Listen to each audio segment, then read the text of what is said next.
Yeah. Too many books. That's good. Hi, everyone. I think we'll get started now. Thank you so much for joining us tonight. As you know, we're here with Lev Rosen and his editor, Kristen Sevick. So Lev is here to talk with us about his new book, Rough Pages, which is the third installment of the series of the Evander Mills detective series, following Lavender House and The Bell in the Fog, both of which have been published in the last couple of years. Lev is a writer of children's books, adult books, and young adult fiction. His novels have won numerous awards. For example, Lavender House won Best Book of the Year by Amazon, BuzzFeed, and Library Journal. Bell in the Fog was published, Publisher Weekly's Editor's Choice Award, among many others. Lev is from New York. He lives there now. He actually has family in Chester, Connecticut. So yeah, he's going to talk to you about his new book. We have copies of Rough Pages as well as the two other books at the register. If you'd like to purchase one after the event, he's happy to sign some. We're going to do about half an hour of a talk between Lev and Kristen, and then we'll have some time for questions at the end. So everyone, please join me in welcoming Lev.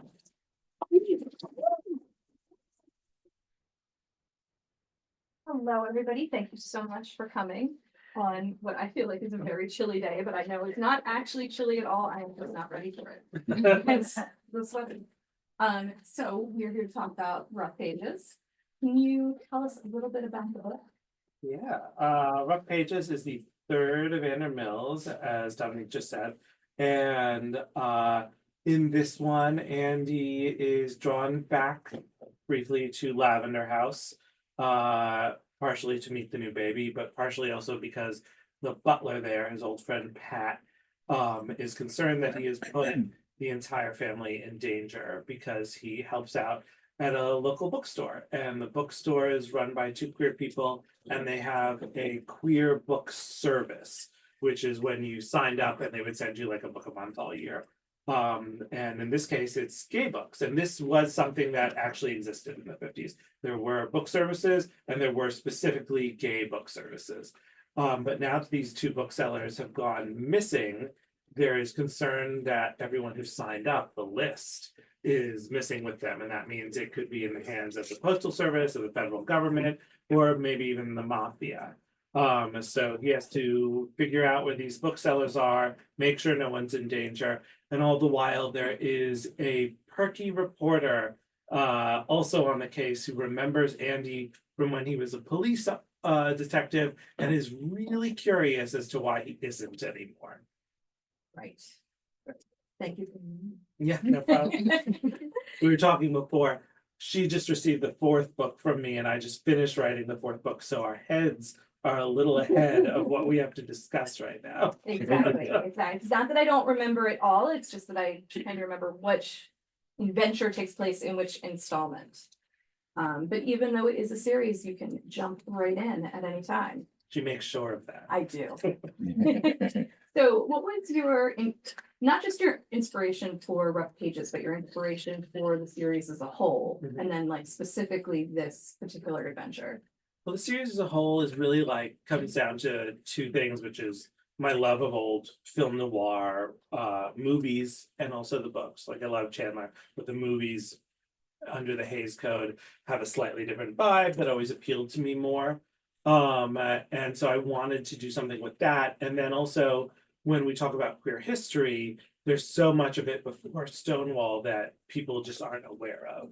And so being able to write about that is really exciting. And it's just that being queer in the 50s was this very inherently noir situation. You know, the world is closing in around you. You have to live in the shadows. You have two lives. There's all these metaphors that, you know, you can talk about. Being queer is being noir. And that sort of felt like something to me that could sustain not just a book, but a series, a world, and explore this interesting history and have fun in noir. Absolutely. And then why Rough Pages specifically? Rough Pages came out of doing research for you. Yes, for you, because originally Lavender House and The Bell in the Fog were sold as a 2-book deal, and we were pitching you new ideas. And so what I did is I sort of dug into a lot of pre-Stonewall queer history, what things were going on. And one of the big things that we don't talk about is there were a lot of gay books in the 50s, like lots and lots and lots of gay books. And they weren't just like those seedy little pulp novels that you think about. Those are actually more late 50s, early 60s.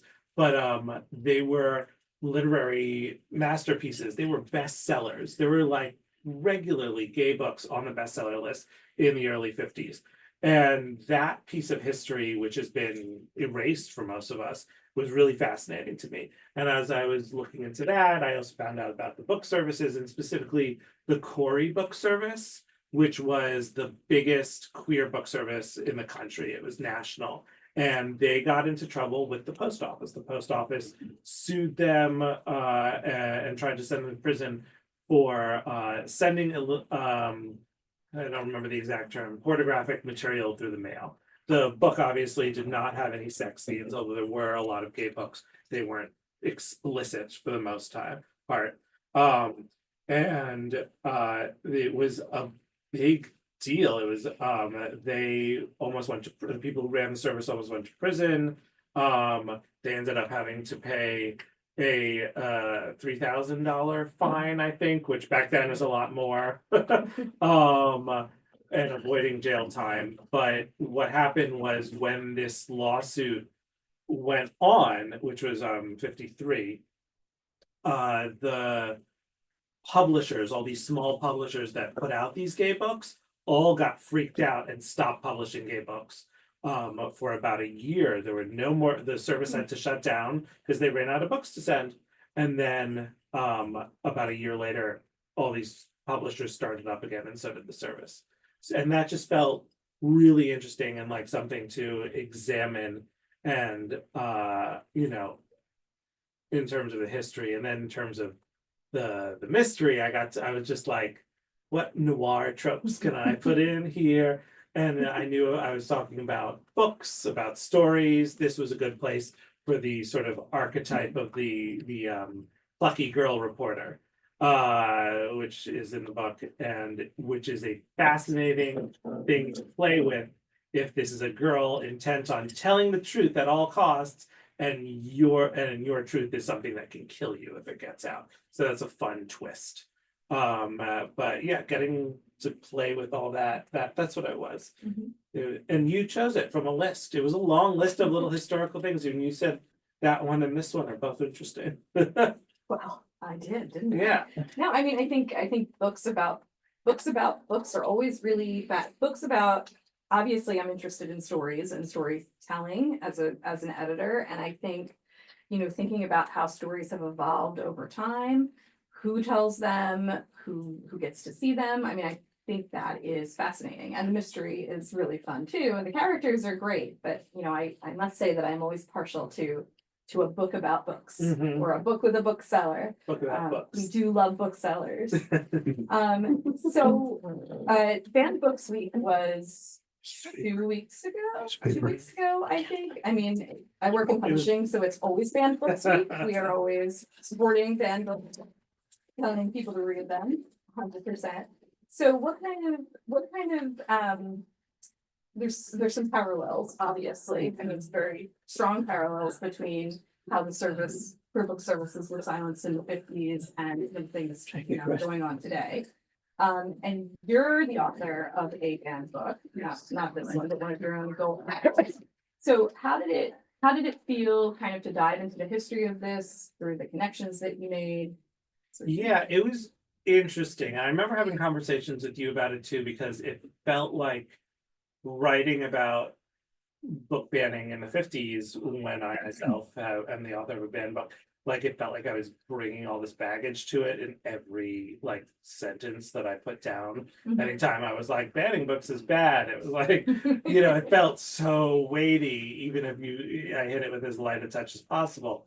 And that was sort of unavoidable, obviously, while writing it, but it wasn't initially an inspiration thing. I think when I sent you that list, my book had not been the book banning craze of right now had Yeah. not quite started yet.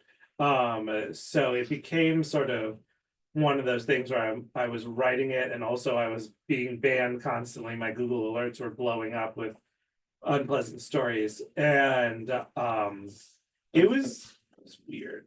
Like it was weird, but it is sort of, I don't want to say comforting, but there's something that is reassuring about seeing the fact that we've been through something before and gotten through it. Like the fact that, as I said earlier, there were all these gay books in the 50s and they were bestsellers, and we don't really know that anymore is kind of distressing. And that is upsetting. But at the same time, there were all these gay books in the 50s and they were bestsellers. So, like, we've been here before, and it feels like what book banning is really more about is sort of a collective memory and a collective history and an acknowledgement that queer people were and always have been part of history.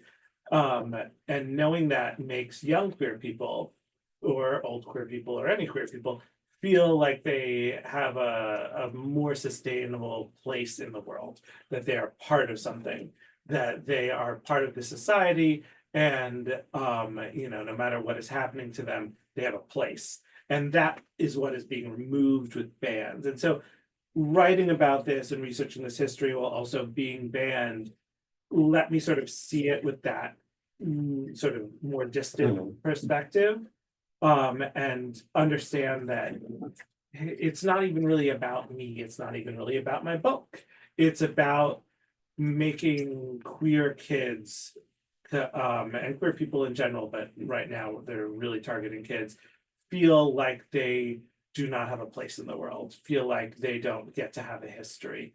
And that is genuinely, it's depressing, but it's also something that, I look at this history, and the Corey Book Service was sued, and all those publishers shut down, and then 1 year later they all came back. Like 1 year later, they came back. We always come back. Like that is very reassuring and comforting. So it's a weird balance of like, oh God, it's all repeating itself, nothing ever gets better. And but it does get better because we do keep go through these things. This stuff keeps happening. And the real job that we have, and that I think I have, is to sort of keep the memory of these things alive more than, like, if my book gets banned, I don't care, whatever. What is more important to me is knowing that, in a couple of years, whenever down the line, someone could be like, oh, this is a book that was banned that I can go back to, that I can find somewhere else. If a 15-year-old can't check it out of the library, I hope they remember it when they're 18. I hope, when we're talking about people in the future, that those people will be able to find these books on the shelves, because we are experiencing like a lot of queer teen literature right now, which is great. And what's important isn't so much, a book here, a book there, whatever. What's important is that 10 years from now, all the queer teens coming out then will still be able to find these books. And that's really what we're fighting about more than the specific books. It's about the memory of the books. Well, there's certainly an audience for these, as shown in, 1953 or 1954 when they all came back. And there's certainly an audience as they do come back. So I think it was actually, I was watching a panel, and I think it was you, and I can't remember where we were. But it was talking about how you can sort of talk about these sort of more social issues from an historical novel, because there's a little bit of a removed. Like, have you found that at all, that it's easier to talk about when you're talking about it that happened in the 50s? Yeah. Oh yeah, it's way easier to talk about, like, look at all this research and all these books and whatnot, than it is to be like, yes, my book was banned, here's what I feel about it. Like, because like, who cares what I feel about it? Like, I like again, like Cross that I mean, I really, I get asked that a lot, or like people will be like, congratulations, or like, so great, you're a hero, you book a banned book. And I always feel like that is missing the point, because the argument's not about me. Yeah. It's about the queer teenagers who would be reading the book. Right. And, like when I get interview requests, I always say, I will grant you an interview request as long as there is a local queer teenager who you are interviewing at the same time. And and because of that, I've done like 3 interviews on Book Banning. Because almost everyone else says no. And we're talking like CNN, like they're just like, no, we have no interest in that. What we want is for you to get up there and like explain why your book deserves to exist. And I have no interest in doing that. Right, right. It But I deserves will to. talk about the history of banned books. That's much more interesting. Yeah, it's a little bit of that removed. It's, Mhm. yeah, it feels a little, I don't know. I think it's like, congratulations, you now have an ulcer. Like, I'm not Yeah. sure what that's supposed to mean, but So fun. yay. All right, so you have amazing characters, Thank you. always, in this book in particular. How do you develop those characters, and do you have a favorite character? You were talking earlier about other people's favorite characters. Do you have one? I don't know if I have a favorite. In this book, I got to play with 2 big sort of noir archetypes that I loved. One is, as I mentioned before, the spunky girl reporter, and I love Rose because of that. I love Rose because you like her, at least I hope. There's just something so likable about her, because inevitably in every sort of iteration of the spunky girl reporter, whether it's all the way back to His Girl Friday or something more recent, like that's someone you root for. What a great character. She's a spunky girl reporter determined to get the truth. And that's who she is here. It's just that the difference is the truth she wants is a truth that could hurt a lot of people. Right. And so getting to write her as not exactly a villain, but a threat was a lot of fun, getting to twist that and getting to write this very likable character who I knew at the same time was like extremely threatening to Andy and all of his friends. That was a delight. And then my other favorite, I think, in this one is Merle, who is a play on the damsel in distress archetype. And obviously making him male immediately sort of exciting. But the noir damsel in distress is the one who's like, the one I think of is Carmen Sternwood in The Big Sleep. She literally faints into Philip Marlowe's arms on multiple occasions, and she seems sort of out of it and drugged. And she's sucking her thumb. I almost had Merle suck his thumb, and it felt like too much. Yes. But the idea of getting to play with that sort of archetype, but it's a guy, and like what is it from? What does that mean on a man in the 50s in terms of gender play, in terms of what? And so like having a guy faint is like a very different effect than like having a girl faint into a man's arms. And so getting to play with that archetype was really exciting to me too. And I really like Merle. Yes, Merle's very dramatic. For those who have not read the book, can you tell people exactly who Merle's family is and where Merle works? Merle is a singer at the illegal casino run by the San Francisco Mafia. And his uncle Bridges, so named because he supposedly once dangled a man off every bridge in the area to get some money out of him, is one of the larger enforcers in the mob. And so Merle is also queer, and being queer in the mob is as dangerous, or in the mob family is as dangerous, if not more dangerous, than being queer as a cop. And so Andy immediately feels a sort of kinship there.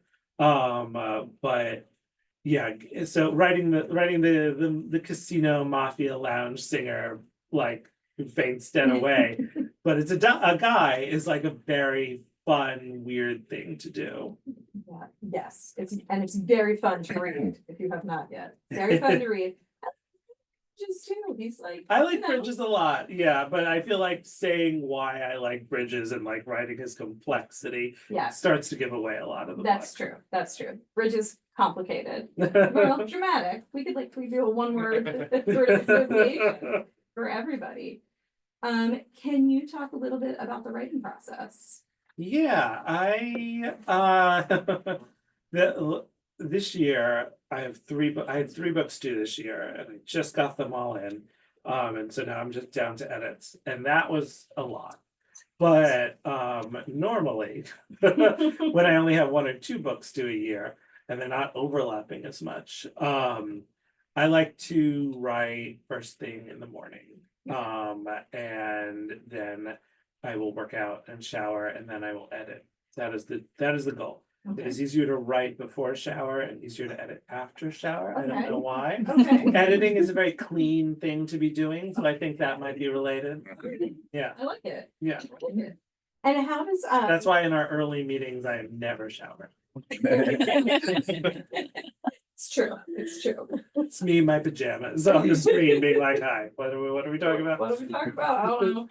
And then speaking of editing, how does the editing process kind of shape the novel? What kind of I notes? couldn't do it without you. It's not I'm dating for. Maybe I am. But how does the editing, does it reveal things about the novel? Does it shape things? Like how do you come to that process? I mean, I think it's an interesting question. I think editing is one of those things where it obviously I do several rounds of edits before you see it. Right. With myself and with a few readers who go over it. And I have one friend who's extremely good at eliminating unnecessary sentences, who's like really good at making sure my rhythm stays that sort of staccato that I want. But what I try to do with a lot of edits before you see it is just sort of make sure that everything lines up. It tends to be more about that, because I don't always know where my book is going until I'm like this one that I just turned in has an ending that you haven't gotten to yet. You said you're only about halfway through. Yeah. That surprised me and made perfect sense. Like when I got to it, I was like, oh, I'm doing this. This is how this book is gonna go down. All right, unexpected. This is like a slight shift in what I thought, and it was really fun and exciting. So that I think that when I'm writing, I'm not someone who has like a fully detailed outline, because being able to be like, oh, this is where it's going is really exciting and fun and makes you want to keep writing. Right. If I have a fully written outline in my head, the book is done. Okay. And like everything about just applying it on the page is just boring work. The discovery is the fun part. The figuring out the story is the fun part. And if you take that away from me, then I'm just, I don't know, at a computer. Yeah. But so once I have that sort of, once I have figured it out and I've done that, then the edit becomes about, oh, does everything line up now? Now that I know what my story is, sometimes it's, I don't know who the killer is. You know, at Lavender House, I didn't know who killed him until about halfway through. And in fairness, that's how Agatha Christie did it too. So like being able to go back over it and be like, does everything line up? Does everything make sense? Then that's where a lot of the work is. But it's exciting work, because it's like, now that I know what this book is about, I get to make all the pieces fit. I get to make it all make sense. And then by the time you get it, I have something that I think makes sense, and you tell me I'm wrong. And I point out spots that can be, bettered. Yeah, no, I am pleased we work well together. Yeah. Because I've worked with many editors. I don't work well with every editor. But you usually come back with like, I like this. This needs more work. Like, let's make sure this relationship is clearer. You're very good at making sure that something works as a standalone, which is still an alien concept to me. My 4th book in a series, and I don't understand anyone who would pick up a book mid-series and go, yeah, I'll start here. That is insane to me. So I rely on your eyes for that, because it's such an alien mindset. But yeah, so, and then once we have conversations and I understand like what's not working and not just with you, but with Troy too. Oh, there you are. Having those viewpoints like helps me figure out where the book is working in the ways I want it to. And that's exciting. That's an exciting process too. It can be frustrating because sometimes stuff is like really clear to me And I have to like really dig in. I have to like have a call with you where I'm like, no, explain more, explain more, explain more until I understand what isn't working. And I do that with my agent, with other stuff too. I do it with all my editors, where it's just like you have to find the note under the note, you know. Yeah. And once I understand that, then everything falls into place. Mhm. But it does feel a little. We were talking earlier about editors being author psychiatrists and authors being editor psychiatrists. It does feel a little like being a psychiatrist where I have to be like, what's really going on here? True. Well, I think for an editor too, you don't always know. You read something and you're like, that's not working. And then you're like, I know that was easy. Now the hard part is to articulate what is not working about it. And like, is there a fix? Why is it not working? I mean, it's so sometimes, editors give notes and they don't really even know why. Yeah. It's like, but there's something here that is, causing me to bump or jarring or whatever it is. So it's always good to like have that communication, kind of try to figure it out. Yeah, no, Joy, my agent, is always like, if you don't understand a note, just have a phone call. Because once you talk, everything becomes clear. And she's always right about that. Yeah. So like because normally, for those of you who don't know, the way it works is I send her a book and she'll send me a letter back. So it's not a conversation until I like have read this letter and I call her up or I send her an email and I'm like, I think we need to chat. And then we have a conversation and then I understand things more. Right. And I understand things more too. Yeah. It becomes it does become sort of a group project thing in that moment, but when it's just letters back and forth, I think it doesn't work as well. Mhm. Obviously, it's necessary as a legal point, Right. but yeah, I don't know. Like I get the letters when I teach, I write the letters, but I don't know. It's different. Conversations are better. Conversations are better, right? I think that's always true. One of my favorite things is when you are editing an author who doesn't outline and they're like finding their way. One of my favorite things to do is to spot sort of all the things in the beginning that led to the end, if that makes sense. I think sometimes authors don't even really know that they're doing it, but they leave things along, and it's fun to like go on that journey and see. You can almost see like how the idea evolved, like how it all played out. It's very, very cool to see. Yeah, that's what I do to myself. Where did this come from? So what's next for you? You said you had a very, very busy 2025. What's coming? 2025, I hopefully will be less busy than this year, because this year I had 3 books due, which is a lot worse than just having 3 books come out, which is next year. Okay. But next year I have 3 books out. There is King's Legacy, which is the sequel to Lion's Legacy, my young adult sort of Indiana Jones queer archaeologist series, or duology, since it's just going to be those 2. And then I have a book that we've been holding back on the announcement until the end of the month, but it's another young adult book. It's a romantic comedy. It's called You Got My Heart. That title was workshopped a lot. It was originally called You Goth Mail because it is in the long line of stories dating back to perfumery in the shop around the corner, and She Loves Me, and You've Got Mail, and it's about 2 gay teen boys who do a wrong number text end up sort of falling in love on texting without having met, and unbeknownst to each other are also competing in their local Halloween decorating competition. So if you want a Hallmark Christmas movie, but it's Halloween, but yeah, You've Got Mail. My editor said, Lev, kids don't know who Meg Ryan is. No, they don't. Which felt like such a diss because she could have just as easily said, kids don't know what AOL is. But she went for Meg Ryan. Yeah.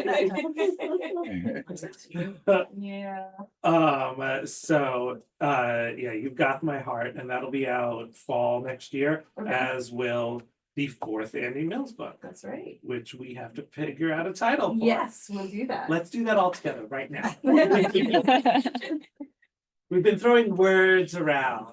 Exactly. It is a work in progress. I'm going to finish reading it first. Okay, that feels fair. I feel like I should read it before slap a label on it. Absolutely. So just before we go to questions, would you like to show off the prettiness? Yes. I know that you would. Oh, God, I love doing it. Yeah. So cover art by Colin Verdi and cover design by Katie Klimowitz. And who did the first three together, always genius. So my favorite thing about this is that all the books on the cover, all the spines have references to previous books in the series. So as well as this one. So there are fish which reference this book, but and the knights over here, one of which the sword is bloody. But then we have lavender, which is literally the image taken from the first cover, in the lower left-hand corner, and in the lower right-hand corner, the dazzle camo that was the end papers in the second book. And I think, let's see, we have a stabbing knife up there and then the flowers too. But yeah, so he literally used stuff from the previous covers in the spines of this, which I just thought was so genius. And then we have the silhouette and the eye peeking through, which I have been told looks like my eye, but it is not. Oh, okay. Yes, Interesting. it is, who is it? Colin literally showed me the photo he used. I think it was Ava Gardner. So like, thank you to anyone who thinks it looks like me, but it's not me. And the silhouette, so classic stuff they did there. And then the end pages, which is the wallpaper that's actually in the bookshop, which is a knight kneeling in front of another knight. And what I had told Katie was like, so what exactly should that look like? And I was like, make it look like one's about to give the other one a blowjob. And she did. And then in the very back, of course, it does not look like that because one is stabbing another. And this is in all the books where under this back flap, something has gone terribly wrong, but I love it every time. And then Katie always puts in a, what's the word? A gloss. Spot gloss. Secret. In this case, it's crossed swords in the back. In the second one, there was a bunny in the first one. It was a diamond in the second. Yes, it was the diamond in the second one, and then in this one, it's crossed swords. So yeah, it's always genius. They've done such great work on all of these. Yeah, it's amazing. So does anybody have any questions? Yes. I have two questions, but I'm willing just to start with one. Sure. So I want to understand better when you say that these books in the 50s were bestsellers. And I'm assuming that, was it known that these authors were gay? A lot of them wrote under pen names.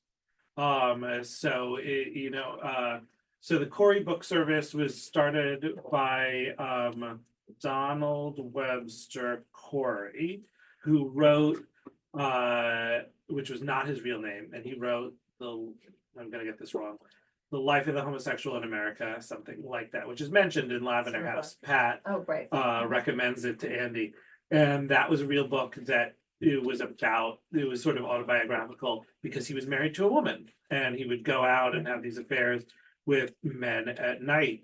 And it was sort of about his life and the way society sort of forced him to live like this. And it was a bestseller. The reason why I asked the question is because, we both know Peter Walker, who was an actor in the 50s as well as many other things, but that's a different story.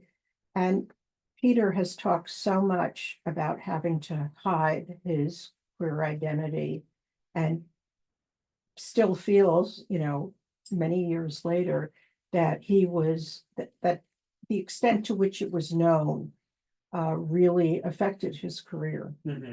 So I was wondering, because since actors couldn't be public, could authors be public? Not so much. Again, like they did use pen names, and because of the way publishing worked back then, that sometimes meant not even their editors knew their real name. So they did hide behind these pen names. But there were several people who were more out. It was,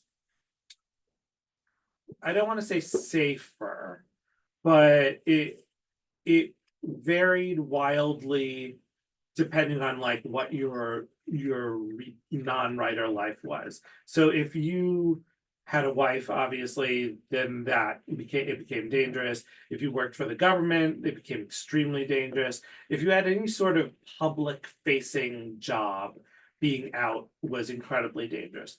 But there were people who were sort of quietly out, who lived lives very similar to Andy and his friends, where they weren't like, chatting about their boyfriends at work, but they had jobs and stuff where like no one was checking on them and no one really cared that much. So they could get away with a certain amount of stuff. It wasn't like you couldn't advertise it, but it wouldn't necessarily affect their day-to-day lives in as extreme a way as being an actor would. Because if you were outed by one of those trade magazines or something back in the 50s, like your career was gone. Right. And I get a little more into that actually in the next book, which has some Hollywood stuff. But the way it worked was, since it was the studio system, it was very like the studio protects you if they decide to protect you. And if they decide not to protect you, you're dead. That's it. And they decide to protect you based on essentially how good you are at hiding it early in your career. Like if they don't know until you're a star, they're going to protect their money. They're going to protect you because you're suddenly a money maker for them. But if you're some bit player early on, they don't care.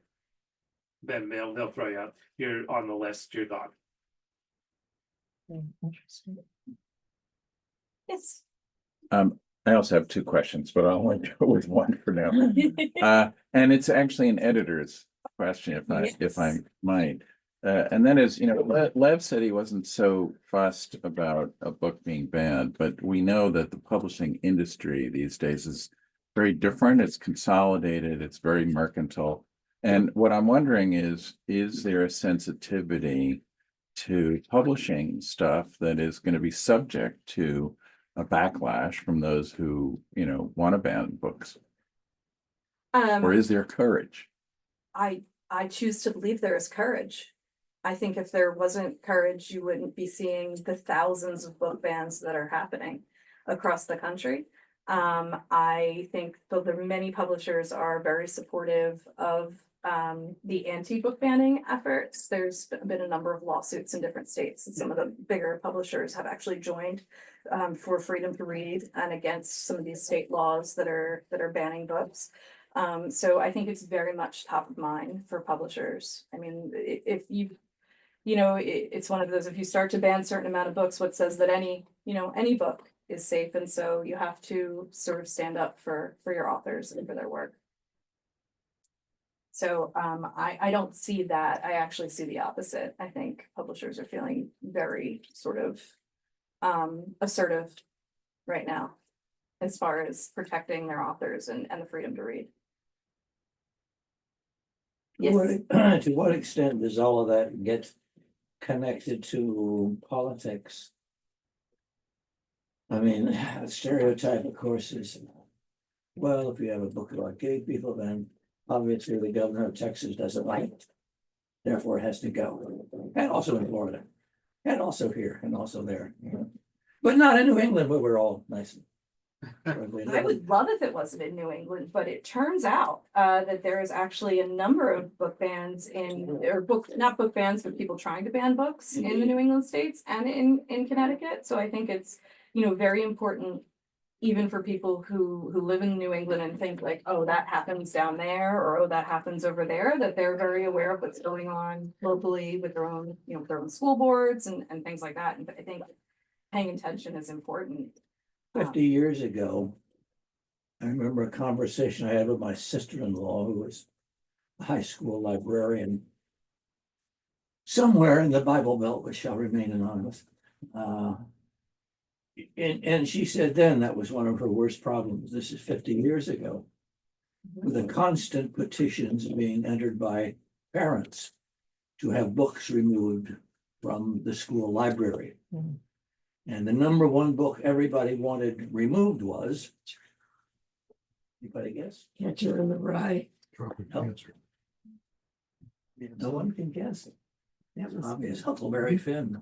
Oh, yeah, yeah, yeah, And yeah. this one, Participation. I reference a specific attempted banning that happened in 53, which was they attempted to ban Robin Hood to communist. To communist. It was a big thing in the 50s. They tried to get rid of Robin Hood, and that is part of what led to the American Library Association's freedom to read statement, which was put out in 1953 because book banning was such a thing. And like doing this, you do sort of see these cycles. You think about there was big attempts of book banning, like the 90s. Remember the 90s? There was that woman, I can't remember her name, who went around trying to ban a bunch of queer books and also Oh, yeah. books that were too old. 70s we had one, 50s. So it feels like it comes in cycles. But what's interesting is that what they're trying to ban every time, although always variations on a theme, does seem to like it's smaller sort of every time. Like it was no I'm trying to think. In the 90s it was like any sort of book that mentioned queer people at all. And while some of the folks reaching right now are going for that, generally it's we are looking at younger gay books or gay books that are sexually explicit or anything's trans. They're really going after trans books. And then of course there's also this sort of like racial stuff they're going after now, which is any book that might make a white kid feel uncomfortable. So that, but it's all very focused on young people. And then you go back to like the early 1900s and they tried to prevent there was a whole movement, women shouldn't be allowed to read mysteries, early 1900s. Big, like it was a big Comstock, Anthony Comstock. So that was like going from women shouldn't be allowed to read mystery. That'd be problematic for me. Yeah, you would not have. That would be a big problem. And women and children specifically, not being allowed to read mysteries, to children, this year and this age and younger shouldn't be reading about gay sex. Like, obviously still bad, but like in 120 or so years, that what they're trying to ban has gotten a lot smaller. So every single time, it feels like every 20 years or so it comes up because we keep making progress. Yeah. I think, if there's anything, I don't want to say there's anything good, but the positive is that we're having these conversations. And I think that is, if any silver lining exists, it's that we're actually talking about book banning. We're talking about who gets to tell their stories. We're talking about what stories can exist in the world. And I think that it's always good to really have those conversations. Yeah. The most ridiculous, well, not the most ridiculous, because I don't know them all, but a very ridiculous recent book banning was there's a middle grade book called Ban This Book, which is actually about a girl. It's a girl who there's a book ban in her school, and she gets her friends together, and they're very scrappy, and they get the book unbanned. It's a very cute story. It's like younger middle grade. Have you read this one? No, It's adorable. It's Alan Gratz wrote it. It's adorable. Anyway, a school board in Florida banned this book because they thought it was encouraging bad behavior. I was like, read the room, man. Oh, they've read the room. They just don't care. Yes. We have time for one more question. Well, then how do you answer the argument put forth by the banners that what we're really talking about here is the public school library? Well, We're then not they should be- banning, because no one can ban your book from being sold on Amazon or in RJ Julia or what, even if it's in, deepest, darkest Alabama. But we're talking about that. And the argument is, of course, why should people's taxpayer dollars have to go to support or purchase things that they don't want, that they consider to be not just, bad taste or whatever, because it goes to the nature of religion and so forth. Well, I mean, first of all, I'd point out that anyone who makes that argument is not completely aware of what's going on because they're trying to ban these books in Well, public. they are aware, Liv, they're just lying. Yeah, well, they're fair enough. They're lying. They're not unaware. They're trying to ban these books in public libraries. They are trying to pass bills that will prevent these books from being sold in bookstores or going to a sort of wrapped in brown paper, only adults model.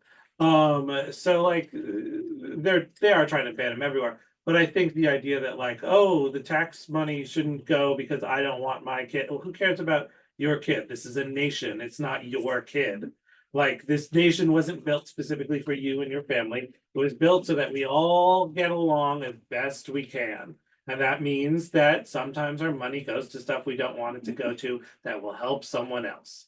Like, I don't particularly love weapons of mass destruction, but my tax dollars are going to the army, going to the military. Here we are. So, if that's what it is, then you don't want to be part of a nation. That's what you're saying. You don't want to be part of a country if you're not willing to support people who have different views than you with your tax dollars. If you have no interest in that, go live on an island somewhere, because like that's what you're saying. You're saying this nation needs to be just for me. That's not what a country is. Curious that during the 70s, a lot of leftist sort of people put up that argument. We don't want our money spent on the war in Vietnam because we consider it to be evil and wicked. So it makes same argument back at it. I mean, here's my argument. I do want my kids to read those books in Exactly. school, and I also pay taxes. Cool, now we're even.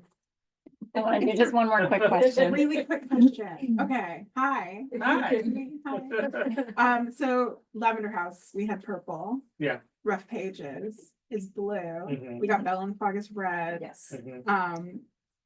I've worked on the first 3 books, but I'm not working on the next one. I promise. So this is not insider information, but is the next one going to be green?